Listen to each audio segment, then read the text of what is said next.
Hello students of class 3।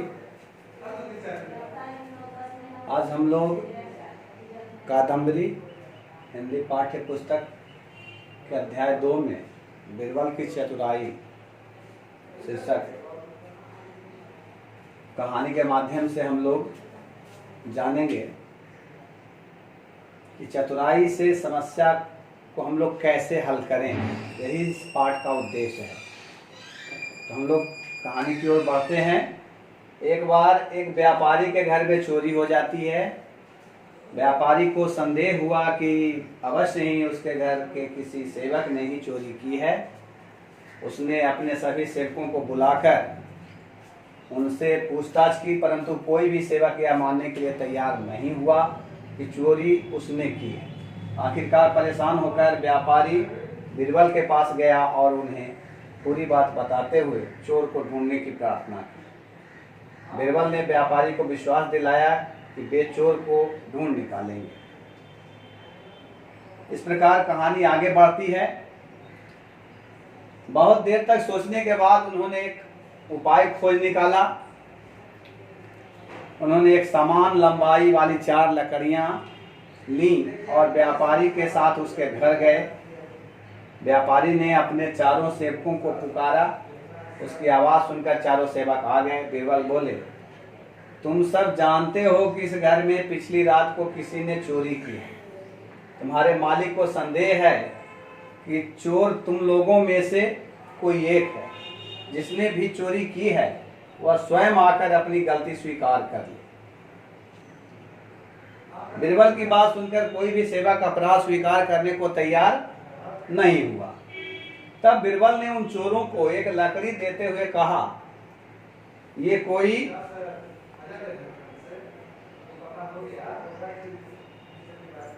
साधारण लकड़ियां नहीं है, ये जादुई लकड़ियां हैं। अभी तो ये चारों लकड़ियां बराबर हैं, लेकिन तुम चारों में से जिसने भी चोरी की होगी उसकी लकड़ी कल सुबह तक अपने आप ही 2 इंच लंबी हो जाएगी।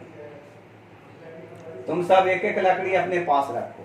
ऐसा कहते हुए बीरबल ने उन चारों को एक एक लकड़ी थमा दी।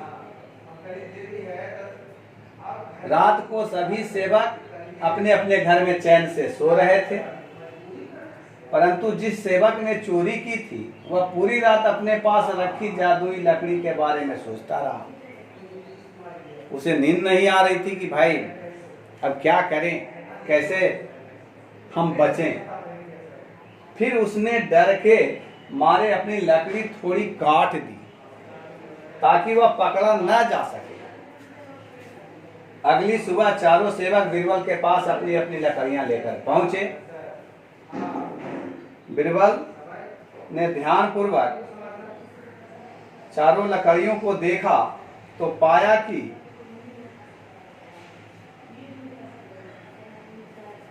उनमें से एक लकड़ी अन्य लकड़ियों से थोड़ी छोटी थी। वह लकड़ी जिस सेवक के पास थी उसकी ओर संकेत करते हुए बीरबल व्यापारी से बोले, यही है वह चोर जिसने आपके घर में चोरी की है। यह सुनते ही वह सेवक व्यापारी के पैरों में गिर पड़ा और दया की भीख मांगने लगा। बीरबल के कहने पर व्यापारी ने उसे क्षमा कर दिया और बीरबल को धन्यवाद दिया। इस प्रकार इस पाठ में यह दिखाया गया है कि बड़े ही बुद्धिमानी से बीरबल ने असली चोर को पकड़ लिया। तो ये पाठ इस प्रकार आप सबों को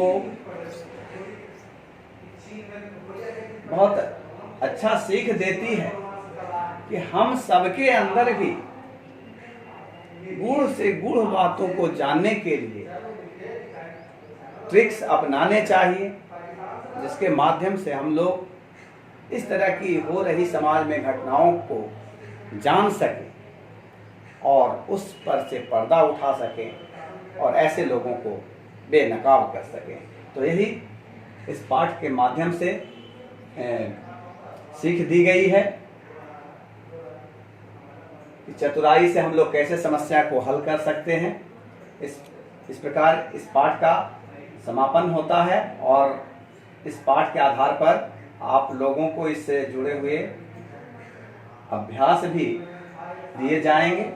कठिन शब्द जैसे है इन्हें अपनी नोटबुक्स में लिखेंगे, फेयर कॉपी में इसको आप डालेंगे, फेयर की तैयारी करेंगे और इससे जुड़े हुए सवाल हैं जैसे किसी घर में चोरी हुई थी तो व्यापारी के घर में बीरबल ने व्यापारी को किसे ढूंढने का विश्वास दिलाया, तो चोर को। इस तरह से ये सब बनाएंगे। फिर है व्यापारी परेशान होकर किसके पास गया, तो व्यापारी परेशान होकर बीरबल के पास गया। बीरबल ने सेवकों को कितनी कितनी लकड़ियां दी, तो बीरबल ने सेवकों को एक एक लकड़ियां दी। इस तरह से सवाल जवाब इसी पाठ पर आधारित हैं। इन्हें आप लोग अपनी कॉपी में उतारेंगे, बनाएंगे और इसे समझने का प्रयास करेंगे, रिमाइंड करेंगे। इसको बनाएंगे अपनी कॉपी पर और इसके अगले दिन हम लोग इसका आंसर शीट भी आप लोगों को भेजेंगे, जिससे आप लोग इसको करेक्शन करेंगे, सही कर लेंगे। धन्यवाद।